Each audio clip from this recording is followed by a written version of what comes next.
The following podcast is a W2M Network original production. Visit W2Mnet.com for all of our other great podcasts, plus news, reviews, articles, and opinions from the worlds of wrestling, video games, football, and entertainment.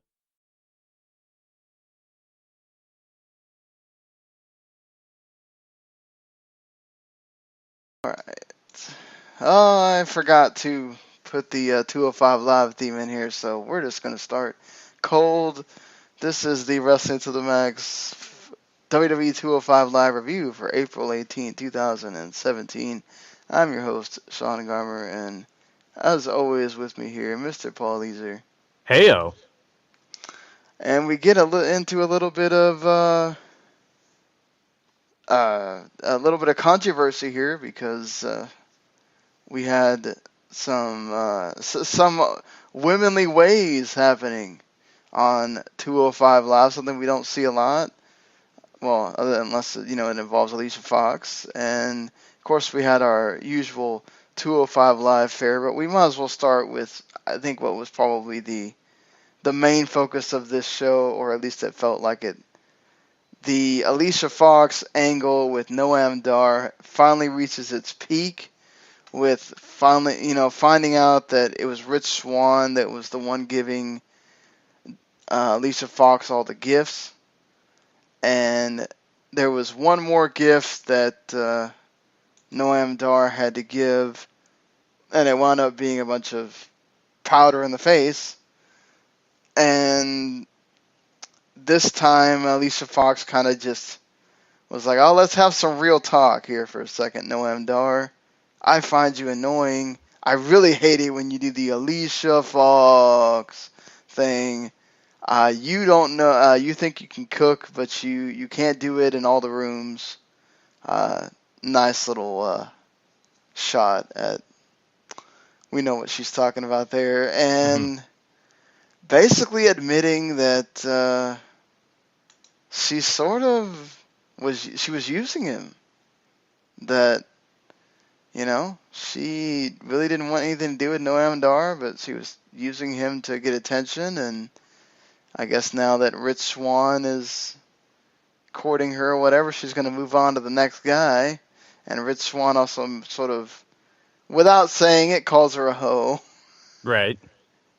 And that led to a lot of women on Twitter not being happy about this being a thing at all, that we had gotten past the point of doing this kind of thing on WWE, but apparently not.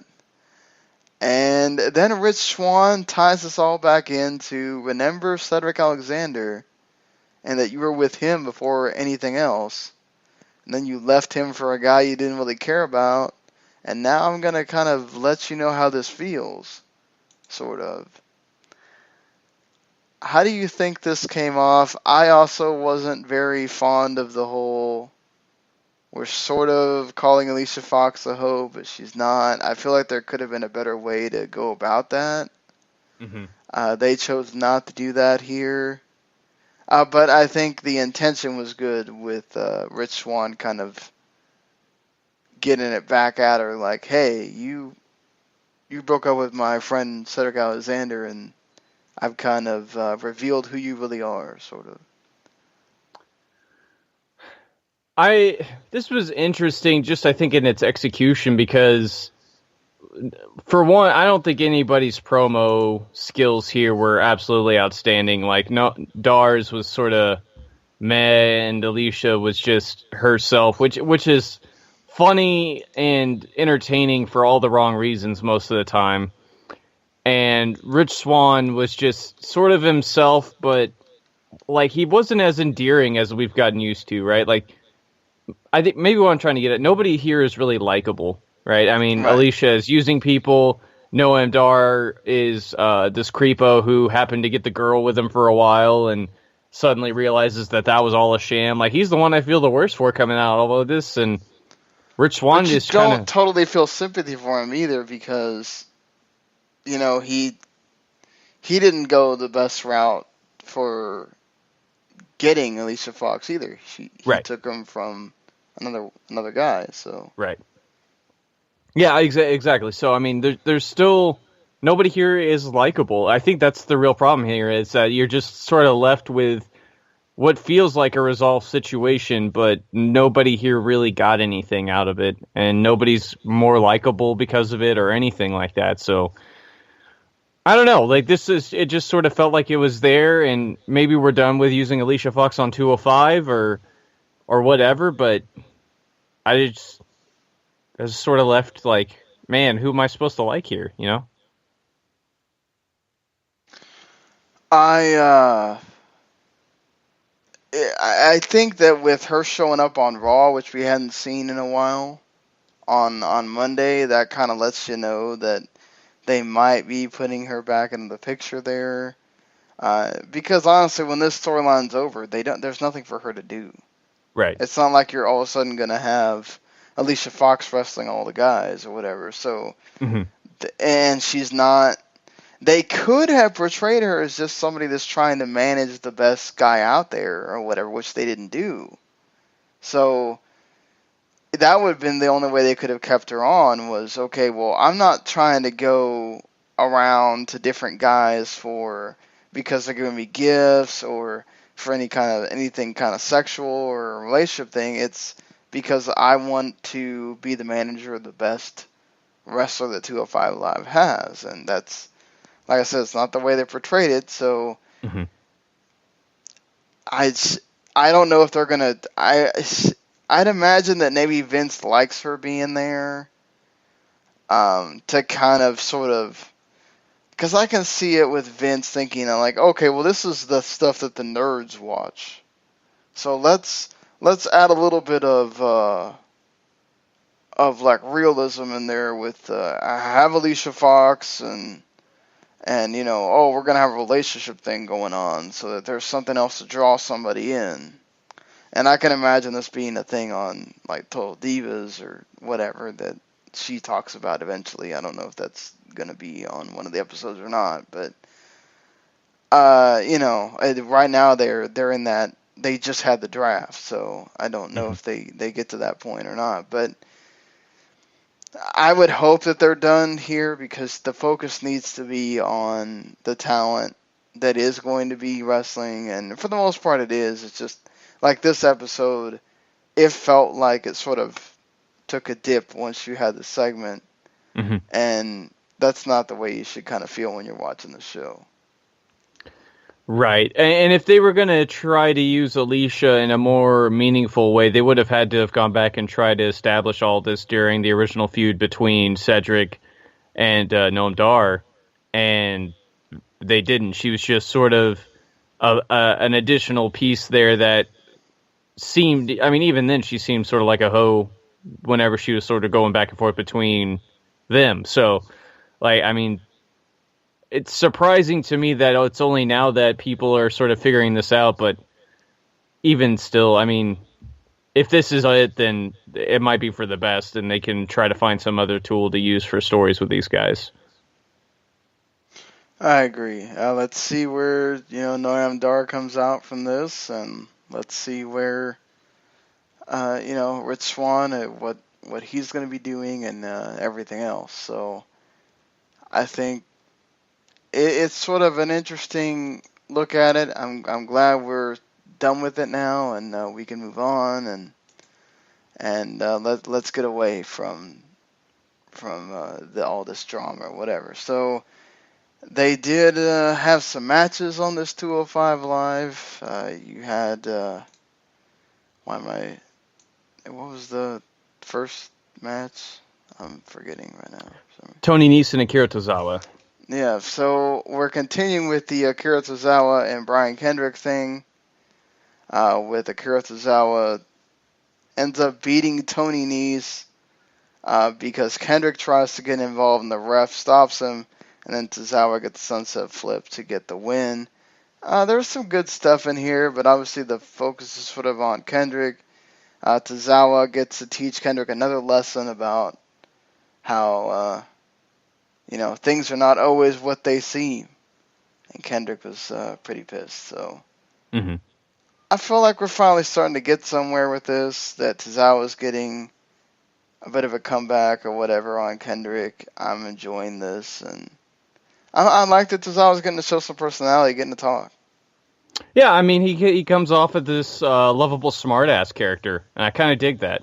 The match isn't. It's not bad. It's not great. It's just right there in the solid range, and Tozawa's.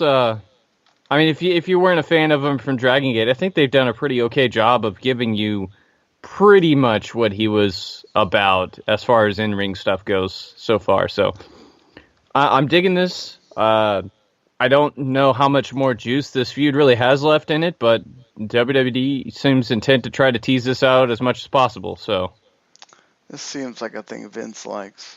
Mm-hmm. Let's use the foreigner to make fun of him in a way, and also kind of keep them doing something. I'm fine with that. Just let's. As long as it stays like this and it doesn't get into we're making fun of Tozawa or anything like that, because Right. then it's not good for anybody involved there. You also have Mustafa Ali and Arya Davari going against each other here. At one point, Drew Gulak comes in with a no-fly zone sign and starts chanting that nobody needs to fly on 205 Live. He's still aiming for change for the show and to make it better. I liked his promo that he cut. Again, this match was solid. Mustafa Ali has always been good since the start of things here, and I thought this was one of the better matches that Arya Davari's had. So, of course, Arya Davari wins thanks to the distraction by Gulak coming out there. And we also get to see some of his wealth as he showed up to Arena in some kick-ass Ferrari thing. My lack of knowledge of cars comes shining through right here, but yeah, I mean, I thought this worked the whole way around. I mean, they did a little growth for Davari. Ali now officially has the feud going with Gulak about the no flying thing, and I kind of dig the gimmick for Gulak too. Like it's very interesting. I think it works well for him too, especially with the style being so different from everybody else's, and this just works for me. It works for me too. I do. I would think that Ari Daivari would also be another guy that'd be perfect for the if he's going to make a stable or anything like that, because he doesn't fly. So I mean, I think for one you have to figure out how many guys deep is that stable going to be. I'd imagine it's not going to just be him by himself, and who's going to fit in there. And I mean, what they're all going to be doing, because you only have one title, so it's not like you can divide them up and conquer or whatever. But I like the idea of just giving them something to do and having sort of this heel faction rise and go, well, we don't like what even though this was funny, because like 205 Live, you don't have. Not every match is a bunch of guys doing flippies or whatever. A lot of the matches are just matches. So it's going to be interesting how they go about this. But I like the idea. I like the idea of it too. And I mean, there seems to be a lot of stable forming here on 205 Live, which could be an interesting way to go, where if you have people starting to team up, you have reasons to do 6-mans and tag team matches and stuff to sort of freshen up the scene, which, because 205 Live is usually just straight up single matches. And the occasional multi-man singles match to crown contenders and all that stuff. So, like, you have Neville and TJ as a thing now. Gulak seems to be forming something. You get a couple face stables going, and you sort of have a almost Dragon Gate wannabe product here. But at the end of the day, maybe that's the way you need to go to keep this fresh and entertaining and people sort of intrigued.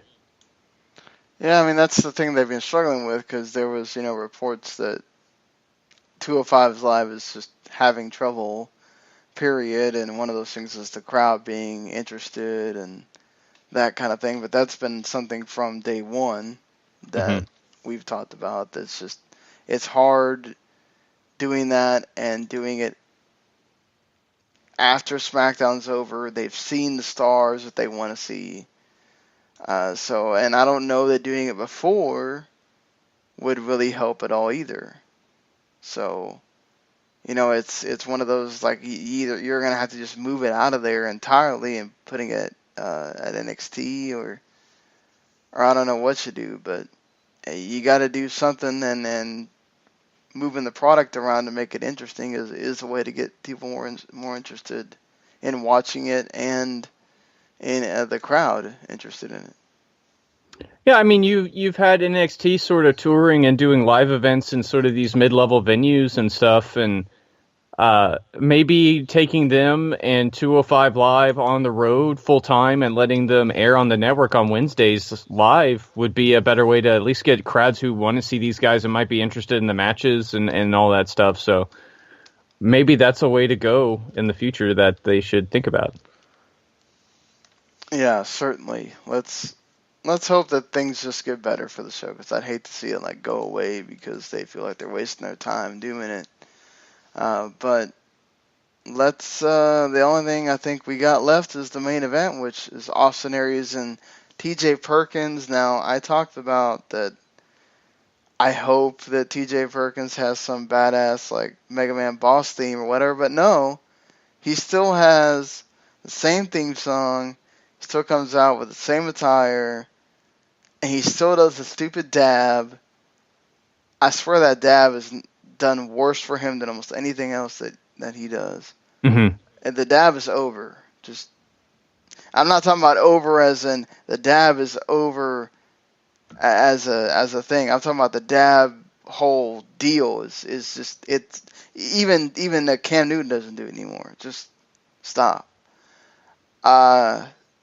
Corey Graves is also clearly over it too on commentary. Yeah, he hates it. Lost his mind every time TJP did this. But yeah, I just didn't like the whole, we're trying to promote this new way for TJP. He's acting different, and no, he's not really. I mean, in his promos, he very much has the heel mannerisms and all that. I agree with you here as far as him like walking out to the ring. He's still the same guy as far as that goes, but I don't like. They could still make this work. I mean, it's transition. It's only been a week, so I mean, he has some time to retool this a little bit. Maybe he just needed to take this loss first to be like, well, maybe I need to quit being an idiot and start doing other stuff. Yeah, maybe so. I mean, it seems like him and Neville are going to be a thing, so that's also good. Mm-hmm. That gets them moving along as far as what that's going to become. I thought they were going to maybe split it up there as well, because Neville started getting pissed at him for beating up on Aries too much. But I did like the match, and yeah, hopefully this loss tells some kind of story for TJP. Yeah, I mean, this match is pretty good. They have a couple of botches here and there, but it's nothing that I think takes you out of the match too much. Aries needed this win, I think, a lot, just because since the attorney's obviously been getting his tail handed to him, and he hasn't looked spectacular so far in this feud with Neville either, in my opinion. So a much needed rehab win to get him building up towards that payback match with Neville. And I don't know, like, it's just a continuation now. The heat and all that's sort of gone. Maybe we just need some more promos or something like that. But there's not a ton here to get, really down and analytical with. It's just Aries gets a needed win, and that's sort of it. And then he gets his tail handed to him at the end. Exactly. That's you just said it there. There's not a whole lot to just get totally analytical about. It's just something that happened. Very much like a lot of 205 is sometimes. It's just, this is happening. We're trying to find things to talk about, but sometimes it's hard. Right. If we go 20 minutes, it's because there was something to talk about, honestly. But yeah, I mean, so, this show continues. You have the Neville and Austin Aries program is set. They're just continuing to kind of add the TJP thing in here and where that's going to go. And Mustafa Ali keeps looking good, and you at least you have this consistent thing with Drew Gulak right now. So that's a positive. Yeah, I mean, there's still some interesting things happening here on 205 Live. It's just I think the way it's presented and the way, and the time frame that they have it take place, it takes a lot of people out of it. I know there's not a lot of people who think very highly of 205 Live, but it's an easy and enjoyable hour of wrestling, especially if you're into in-ring action. Like, nothing on here is ever out and out bad. It's always either solid to pretty good too. We've had some pretty great matches on the show too, so. Agreed on that. So I think that's going to do it for us talking 205 Live here. If you enjoyed what you heard, make sure you hit that subscribe button on Wrestling to the Max or on the WTM Network, where you get all of our other great shows that don't have to do with WTM, but I definitely suggest you listening to them, especially Running Wild podcast. I had an interview with Jonathan Gresham this week. Wrestling Unwrapped didn't have a show this week, but they always have great reviews of any shows that they do, and of course they do the pay-per-view reviews like we do as well, so you get double the thoughts on the WWE pay-per-view when they happen.